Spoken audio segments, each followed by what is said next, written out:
Good morning. My name is Dr. Paul Kershaw.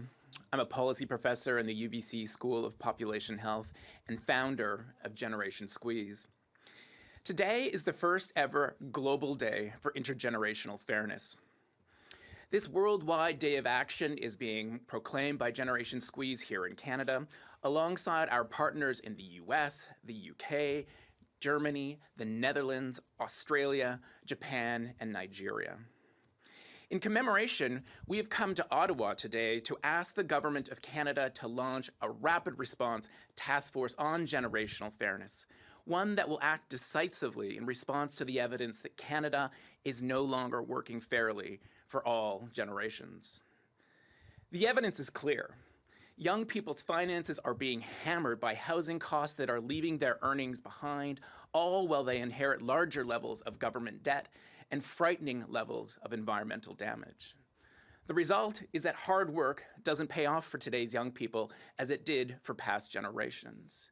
This results in their economic precarity, rising levels of mental ill health, eco-anxiety, and declining levels of hope for the future. Of late, these problems have attracted genuine attention from all political parties as they court the younger vote. And while the focus on young people is strong, this framing of youth issues is increasingly a distraction because it draws attention away from the root causes of problems being faced by younger people. Root causes that have less to do with what young people are doing and more to do with their treatment by older generations as a result of past policy decisions. It's very easy today to blame current governments because everything seems to be breaking now. But many of today's problems have their roots in decisions, short-sighted decisions made in harmful ways by past governments. This lack of stewardship may have made life more convenient, more financially convenient in the moment for baby boomers. But the consequences for their children and grandchildren are alarming, compromising their ability to join the middle class. Canadians most commonly think about failures of stewardship in environmental terms. For many decades now, we have been extracting so much of the atmosphere's scarce capacity to absorb carbon because governments have let people and businesses pollute for free or at little cost. The results are species loss, rising food costs, and extreme weather. The same failure of stewardship is driving housing unaffordability. There's only so much wealth that we can extract from a housing system.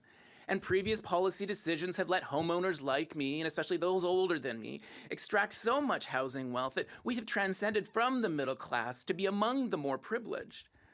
But we are doing so at the cost of housing unaffordability for those who walk in our footsteps. And government deficits run outside of recessions reflect similar patterns. Most government spending being made possible by economic growth today is being extracted by our aging loved ones for their retirement income and medical care needs, despite the fact that this demographic has the lowest levels of poverty and the highest levels of wealth. We are all entangled by the hard truth that past governments failed to work out how to pay for a healthy retirement for our baby boomer family members. During their working years, boomers paid taxes when there were 7 working-age residents to pay for every retiree. Now in retirement, boomers understandably want the same, if not better, services when there are just 3 working-age adults to pay for every senior. The consequences for fiscal restraint and young people's tax dollars are enormous.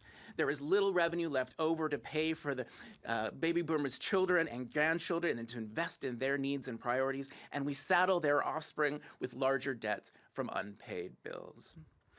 Fortunately, there is a remedy. We can enshrine responsibility for generational fairness more explicitly into the machinery of government. This can restart with a rapid response task force on generational fairness that examines the question, why does hard work not pay off for younger people as it did for past generations? There are models to follow from the UK, Australia, and elsewhere.